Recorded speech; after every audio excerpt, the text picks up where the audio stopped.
All right. Welcome, everyone. This is not a typical episode. This is something new. This is called Totally Tubular Trailer Time. Got some alliteration. I kept that as a surprise from Daniel. What do you think of the episode title? I love it. All right. So in this not episode, in trailer time, TTTT, we're talking about everything, a bunch of stuff that has dropped recently. So we're going to talk about Spider-Man No Way Home trailer and the Star Wars Visions trailer and kind of break it down. And yeah, just talk about how excited we are about it. And then, if you want, over on the Patreon, we're going to be posting to every tier 2 more trailers for Totally Tubular Trailer Time. We're going to be talking about Shang-Chi and the Eternals trailers. I know Shang-Chi's out in some places, but it's not out here, so we still want to talk about it, and we're excited about it all. Yeah, so if you want to check us on Patreon, the link's in the description for that extended cut. Otherwise, enjoy the Totally Tubular Trailer Time, Spider-Man and Star Wars Visions! Time codes down in the description if you want to jump ahead also. So which one are we starting off with, Jake? Where do you want? We are starting with Spider-Man No Way Home. Oh my gosh, we were playing video games. We were playing video games and I was kind of getting bored, so I was just scrolling on my phone, and then I saw Tom Holland posted something and I was like, what is this? And then I saw he was like, you ain't ready for this, or like, here's a trailer, or just something, and I was like, is this real? And I watched like the first like 10 seconds of it, and I was like, this is real. And I went on Discord and I was like, and I was with Daniel and Evan, who's also been on the podcast, and I was like, guys, the trailer just dropped. This is not a drill. I'm going on Deafin. As soon as Jake said that, I'm like, I'm done. Yeah, he was in VR. Discord. You were in VR. You just like threw off your headset and just like left the chat. It was just like, I need to watch this.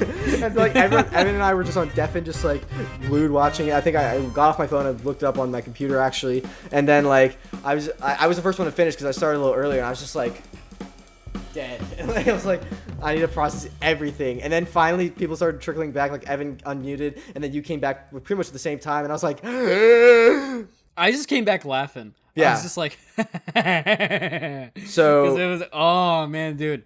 What are your thoughts? It is beautiful.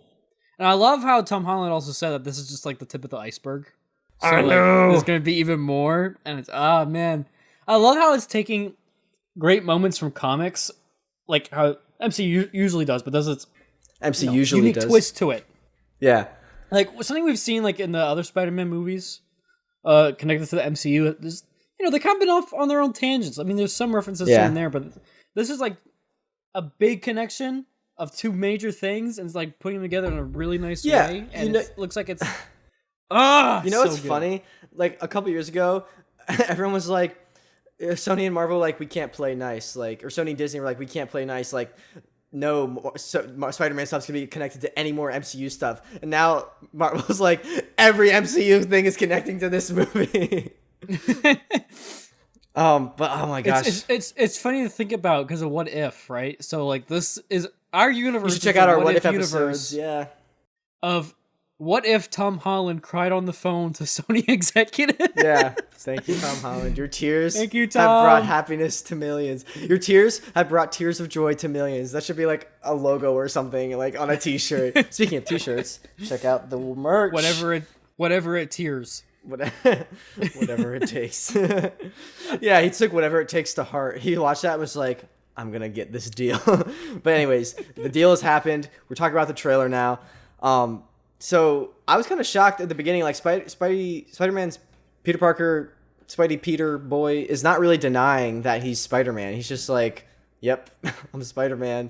My life kind of sucks now. He's not like, no, I'm not Spider-Man. But like, I guess no one would really believe him because like people believe junk on the internet, even if it's not true. And this one is true. Yeah. So, and that's some pretty big news. Well, that's the thing. We don't really have enough from the trailer to know if he does deny it or not. We do know that he's fighting the case of whether or not he murdered Mysterio. Right, and do you think some lawyer could show up? I really freaking hope so. Charlie Cox. By goodness. Yeah? Hasn't Charlie Cox said that he's not connected, though? I thought he said that a while ago. But that could be also him just being like, Willem Dafoe I'm has not been connected. Like, yeah. Yeah, no, so I hope so. Yeah. Because that would be great. I want to talk about the second half of the trailer, but other things up top, like Flash Thompson had blonde hair, more like his comic accurate self. So I thought that was interesting. So he goes to Doctor Strange, Peter eventually does, And people, so I saw a theory, I posted a TikTok that's doing pretty well about Doctor Strange being kind of like an antagonist or being upset with Peter. And people are saying, I saw a theory that like Doctor Strange could be Mephisto in disguise. And I know Mephisto is like out there, but this seems to be taking a lot of influence from the whatever storyline in the comics where Peter Parker goes to Doctor Strange. Doctor Strange doesn't help him after his identity is revealed, and he makes a deal with the devil, makes a deal with Mephisto, and he has to sacrifice his marriage with Mary Jane in order for everyone to forget. And a lot of people, it's surprising because a lot of people actually didn't like this comic. A lot of people hated the comic. Yeah, so I'm wondering if this could turn it around, or if it might not. It might just be loosely based. Like it might just honestly be Doctor Strange. One More Day, that's the comic. I feel like it is loosely based. Yeah. So why do you think Doctor Strange says yes to Peter's request? I mean, obviously, like for the movie's sake, but I feel some people are saying that's out of character. I have some thoughts, but I want to hear what you think. I feel like he's at a point to where Strange is just like, I mean, he's like, hey, we saved half the universe. You know, does it? That was one of my thoughts. We've gone through the big bad. I've seen literally multiple scenarios where things could have gone. Yeah. So like he's probably feeling pretty untouchable because he's like, I just accurately led the Avengers and everyone past Thanos out of like all those possibilities kind of thing. Like I can do whatever the heck I want. But yeah, another theory like Mephisto, like we said. So like later in the trailer, it looks like there's a kind of a scuffle between Strange and Spidey when he like pushes him, like astral projects him out of his body. Spidey's holding like a box. But I don't know. There's a lot of theories about that box, but like there's a theory that like they could be fighting because the spell, Peter messes up the spell so much that even Doctor Strange like forgets who Spider-Man is, and he could think like he's the enemy or something like that. Ooh, that is true. So I don't know. Think about like WandaVision, right? Like would also technically answer why Strange didn't interfere with that, because he wouldn't interfere with that. Oh no, this is WandaVision's after this, right? We don't know when anything is, apparently. Okay, so if WandaVision is before, it would explain why Strange didn't interfere with that, because if it is Mephisto, that means Mephisto has Strange, tied up somewhere. Right. So, and Mephisto would be like, okay, Wanda's doing her own cheese. Just let her do her own cheese. Ooh, why do you think I don't know if a lot about Mephisto, but like the devil usually lives in like a hot place. So like, why is the Sanctum Sanctorum like cold because like they're trying to like flush him out or something? I don't know. Flush out the devil. Yeah, like the devil won't go away. But it was curious to see that it was like all frozen ice. It reminded me of like Hogwarts, Yeah. Like, it was like all like Another potential reason the Sanctum Sanctorum could be cold is like we're introducing the X-Men and it's the Iceman is there, whatever. Iceman's showing up and he's scoop. Just like this is before the multiverse opened up, but he still managed to get there somehow. I just thought Doctor Strange's wig looked a little off. He's like graying more, but he could just be getting older. I don't know. Saving the universe does a lot on your hairline, I guess. Honestly, yeah. He honestly looks great for how much stress he's under. Also, in the Sanctum Sanctorum, as Wong's leaving, he's going into the portal, like the he looks like he's going towards Shang-Chi's place, like and we see in the trailer Shang-Chi, he's fighting the Abomination. He's Abomination, yeah. So he's fighting Abomination in that ring, and like in the Spider-Man trailer, we see that. Like he's all packed up. Like, he's going on a mission. So like he's going somewhere. For a while. Imagine he's just like fighting the Abomination and then like 3 more Abominations drop out of the sky because of the multiverse. And he's just like, Steven didn't listen to me. Honestly, I can see that being like a bit. Yeah. Before we got to there, though, I wanted to mention that Spider-Man, you can see, is running through Feast. And it is actually confirmed in the background. You see it says Feast, which is from the video game and where Mr. Negative, that villain, is from. I like that villain a lot from the game. But so that could be another potential villain in the Sinister Six, potentially, with all the other villains we've seen. Interesting. But let's talk about these villains then that we've seen. So we saw hints to Mr. Negative. And then this big one's I want to say to the end, but Electro, we've seen all that electricity, and Jamie Foxx has been, I'm pretty sure, like either rumored or like pretty much confirmed that like he's back. But it's not Andrew Garfield's blue Electro, it's yellow, as we could see. Like more the classic. Unless they're color grading it for the trailer for some reason as a surprise. Like, ooh, it's blue. I don't know. And then Sandman, there's been like, I don't know, there's one explosion of like a lot of sand if you look in the trailer, and it looks like it could be like like Sandman. I know what you're talking about. Yeah. It's next to like some lightning, so people are thinking Electro, but there's like a bump of sand. It's like, so it's like, I'm like, there's a bump of sand. A Sandman confirmed. They're near a beach. Sandman confirmed. Yeah. But yeah, so there's Electro, Sandman. So there's one shot. This is like the loosest connection, but like when Peter really quickly turns around, it's super dark, but he looks like he's in a sewer. So people are like, could that be the lizard? Like the lizard? Yeah. Yeah. And then the last two that are like, we saw Willem Dafoe's Goblin bomb roll and his laugh. Oh my gosh. That, I was like, oh my gosh. And then freaking Alfred Molina's Doc Ock. I wonder... I'm curious if they were going to try to save that reveal or do more of like a just show the tentacle come down and not reveal him. But I saw like it was leaked. He leaked accidentally in an interview a couple months ago that like he was involved in the project. So now they're like, well, it's out. Well, we might as well use this as hype kind of thing. Makes sense. But so when he says, hello, Peter, just the way the cinematography of the shots, it does not look like the shot they cut to, that reverse shot. I don't think it's supposed to be for our Peter. I think they're just cutting that way in the trailer. Because think about it, like it's like a medium close-up of Doc Ock. And he's facing screen right, so he's looking left to right. In the next shot of Peter Parker, it's a full body shot. Usually in reverse shot, you keep the same angle, and they're facing opposite ways in the screen. Spidey is facing the same way. Like our Spidey, Tom Holland, is facing left to right the same way. So that's a little confusing. I don't think Marvel cinematographers would do that. So I think Doc Ock could be talking to someone else. Tobey Maguire, perhaps. Also, how would he recognize Peter? I mean, obviously he can figure it out, but like he says it like it's an old friend. Well, like Tobey Maguire, Peter. I'm just so excited. I don't know. What do you think when you saw that? I lost it, dude. It's unique to think about because if it is the one from Tobey's universe, because it is, the same actor, but like he's obviously appears different, and he'd have to fit within the timeline of Spider-Man 2. So this could be another variant de-aged of Doc Ock. It looked like. Yeah. So you're saying, sorry, what were you saying, that Tobey Maguire would have to be de-aged or different, or? No, I'm saying it's like another variation of that universe that we've seen from like the Maguire movies. Oh, no, it's the same. It's the exact same. Yeah, but I don't know. I saw theories that like these villains have been plucked right before they died. So in my mind, then that means Doc Ock should be like good, because he seemed to be like, as he was drowning, he drowned the, what's it called? So like that was before he had before he overtook his arms. Yeah, but really, like it's his arms are manipulating him. Right, but there's a theory that like they were plucked from this universe like right before they died. So if that's right before he died, like he was plucked from there, he should be good. So maybe he's not plucked from that time, or he comes out, he's like, oh, I'm actually alive. I just wanted to like be good right before the end. Now that it's not right before the end again, I'm going back to being bad or something. Or like the arms took over his head again.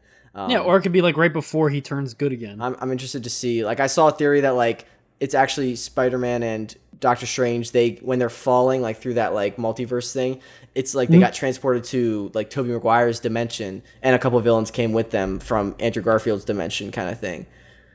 So I don't know. What do you think was going on with the Strange fight or the train sequence? The train fight? I don't know. Yeah. I think it's interesting. It reminds me a lot of Spidey 2. Honestly, it could be trailer BS where they just CG a character in there that because they don't want the actual character revealed. Like they could have just placed Doctor Strange on there as like a misdirect against Spidey. But I don't know. But then the train carts go like sideways and multiply, so I feel like true. So I don't know. Like I don't. What do you think? Like, do you think they're fighting? Like, I think maybe Doctor Strange could just be upset that Peter messed up the spell, and like they're trying to fix it and. But I don't know. They just butt heads. I feel like considering where they were, because they're also in like this weird desert place. So I'm like, sand, like a New York. No, I feel Confirmed. Like they're in that time traveling through the multiverse. Oh, similar like in Doctor Strange when he was going through all those. And Strange planes. is like trying to, and he's trying to like form like a way hold it back together. To theirs. Oh, and like that could form in like a train, maybe. That'd be interesting. Or they're teaming up against Sandman. That's what I'm thinking. I saw a theory that also... Just to mention, Sandman's the entire desert. I saw a theory that like Sandman was actually like a good guy. Like in the end of the last Spider-Man, he became a good guy. But yeah, we also have the new Goblin, Hobgoblin. Like Ned could become Hobgoblin. Those are other just possible villains for Sinister Six. We still have Vulture in jail. Scorpion actor, the guy that was going to be Scorpion, he's in jail with Vulture. But yeah, I don't know. December 17th comes out. I also like, so Loki, I'm just thinking like logistically from a Marvel, from a general viewer standpoint, Loki, the show, introduced us to the idea that variants of the same person don't have to be played by the same actor.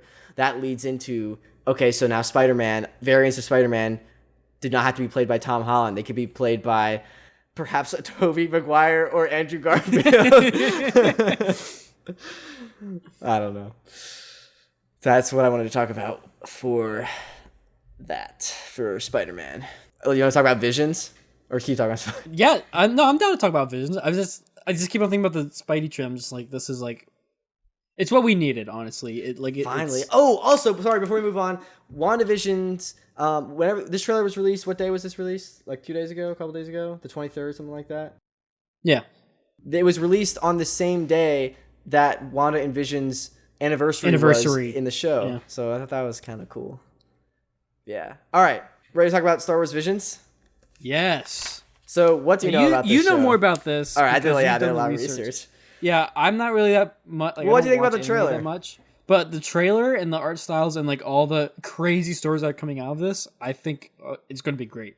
Yeah, I think this is going to be a good way I think it's going to be a great way to introduce new people to anime that like originally didn't want to like you appreciate the art and stuff, but you just never got into anime. I think this might be a good bridge. You'd be like, this stuff is cool. Maybe I'll go explore some other things, maybe by these studios. I feel it's good exposure for the studios. Yeah. I don't know. But I'm just super excited about this project. Like, I don't know. So tell me more what you learned in your research. Okay, so I didn't know much about... I actually personally don't watch too much anime. I watched a little bit of Cowboy Bebop with my roommates, which I really liked. My sister has more of a history and loves anime, so she was going to tell me a little bit. Our friend Dakota also told me a little bit about it. But basically, this project is a bunch of studios, 7 or so studios, making their own Star Wars stories in anime. Like, they just went to Japan and like the Eastern society culture of like Eastern Hemisphere, and they're like, here, you now have permission to use the intellectual property of Star Wars. Go wild. Like, it doesn't have to fit in canon or fit in any stories. It can be whatever. Like, so basically, it's like professionally made like Star Wars anime fan episodes, fan films kind of thing, but like a studio backing it. So I'm really excited about that, and I also am excited because it means like fans hopefully won't be like, it's not canon, that doesn't work with this, like blah, blah, blah. How does that work? Like, it's its own thing, guys. It's okay. But yeah, so I don't know. I just there's a lot of different episodes. There was one that stuck out to me. It was called Tatooine Rhapsody, and this one just seems like just from the description, seems like the least like serious, but it's basically a Star Wars rock opera, and it starts out on Tatooine, like where they're doing the pod racing, and there's like a guy with floating up in a guitar, and so like I'm personally excited about this one because I interned for this place in Harrisburg, and this group called Galactic Empire came, and they did hard rock like covers of like classic or just rock covers of classic Star Wars songs, but like made them like heavy metal, and it was insane. Like, I loved it, and so to see that then in anime now, like I'm so excited for that one. That's just gonna be so good. Sorry, but before we get into specific episodes, I wanted to say that I think it's interesting because George Lucas, when he was creating the original Star Wars, like all the saber techniques and fighting, he pulled a lot of influence, not even just the saber techniques, but like in the filming angles and stuff. He pulled a lot of influence from certain Japanese films, like when he was creating it. So it's interesting to now see it kind of going back and to like those full circle. roots. Yeah. Yeah. So I thought that was really cool, and we might be able to see more of these connections to, I don't know, amplify the Star Wars-ness of it. I don't know. But yeah, so Dakota, our friend, was talking to me about the 2 episodes, The Twins and The Elder, which is by Trigger Studio, who made another anime called Kill la Kill, which is apparently like really good. That's the one Dakota recommended. But like the color, he says the way they use color in this one like looks amazing, and you can like point out which ones in the trailer are using the color effectively. But the story behind the twins, there's potential spoilers for like the stories behind these, because there's some theories and stuff, I don't know, but also there's just like fun episodes, so like I'm just excited to talk about it. But the twins is basically two twins, that were born into the dark side, like grown as clones or something into the dark side, and they grow up, they're in the dark side, and then one switches back to the light goes side. to the light. Yeah, and the other twin is kind of losing themselves to the dark side, and so this other twin, it's their story of trying to bring them back, but they end up like dueling, and like it looks epic. So like I'm excited about that one. There's one called The Elder, which is basically a Padawan. It's the same studio, but a Padawan sees his master turn to the dark side, and how he has to deal with that and try to bring him back. And I'm not sure, it could be like a vision like we saw in episode 5 when Luke went into the cave, or it could be he just turning to the dark side. But like the old man looks creepy, like the elder, so I don't know, just the character design is really cool. But yeah, so then there's another one. This one looks really artsy and cutesy, pretty from what I've seen. Like the lighting looks good, but it's a droid. His initials are T0B1 or 2B1, and the story is he wants to be a Jedi one day. So like that's a little play on that. But yeah, he's a droid. It's like a first kind of exploration of like a force sensitive droid, I think. So that's interesting. Yeah. Well, if you don't include R2, which is theorized, but yeah. Ooh, little scoop there. Yeah. But yeah, so then there's one called The Ninth Jedi, and this one is like apparently like the showstopper. Like I don't know if it's being released last, but it's basically it was originally supposed to be like a short film or like 2 episodes, and it was condensed into like one epic like final episode, finale or long episode thing. And it's like there's 9, I think it was like there are 8 Jedi, and like they're extinct now kind of thing, or like they've been lost, and like the 9th Jedi realizes that she's like the daughter of like a lightsaber smith, and she learns she has force powers, and she's like going on this grand quest to like bring back the Jedi for some reason. I don't really know much about it, but I don't know, just all these stories sound so new and exciting to me. Like I'm excited that we're finally breaking out of the Skywalker saga and everything around there. Like, don't get me wrong, I love that stuff, like The Mandalorian. I cannot get enough of it. Just watch the documentary on the making of The Mandalorian, the finale. But it's a whole galaxy of opportunity. Yeah. So like, but this is all new. Cool to see how things can branch out. Yeah. Yeah. And then the voice actor cast was just like so cool. I like for the English versions. I did not realize how crazy extensive. Yeah. Are they all going to be subbed and dubbed, or? Yeah, I think they're all going to be subbed and dubbed. Which I actually don't know which one I want to watch. I might watch them both, to be honest. But so let's go back to our famous segment, Dialogue Duty. Cue the sound clip. And then it was really hard to sidestep that duty thing. All right, we did it. So we've got Joseph Gordon-Levitt. He plays Robin, like in the Dark Knight trilogy. He's a voice in this. I like don't know who these people are. They're just listed as in the voice cast. We've got Neil Patrick Harris, who plays Barney in How I Met Your Mother. Alison Brie, who was in Community. David Harbour, who was in Stranger Things and also Red Guardian in Black Widow. So he's not done Marvel and Star Wars. Like, good for him. Simu. You do know that Neil is also Spider-Man in one of the animated series. Oh, really? Right? Cool. Yeah. Sorry, just thought I'd drop that in there. No, you're good. I think we've also got Simu. I'm gonna butcher this. I'm sorry, Simu Lee. I don't know. He plays Shang-Chi, but he's also in this, which we're gonna talk about Shang-Chi over on Patreons. Please check that out. Thank you. Tamara Morrison's coming back for Boba Fett. I know who he's playing. That's the only one I really know. That's coming out September 22nd, and that is what I had on Star Wars Visions. Anything you wanted to add? I'm really excited to see the variations of the art styles from studio to studio. Yes.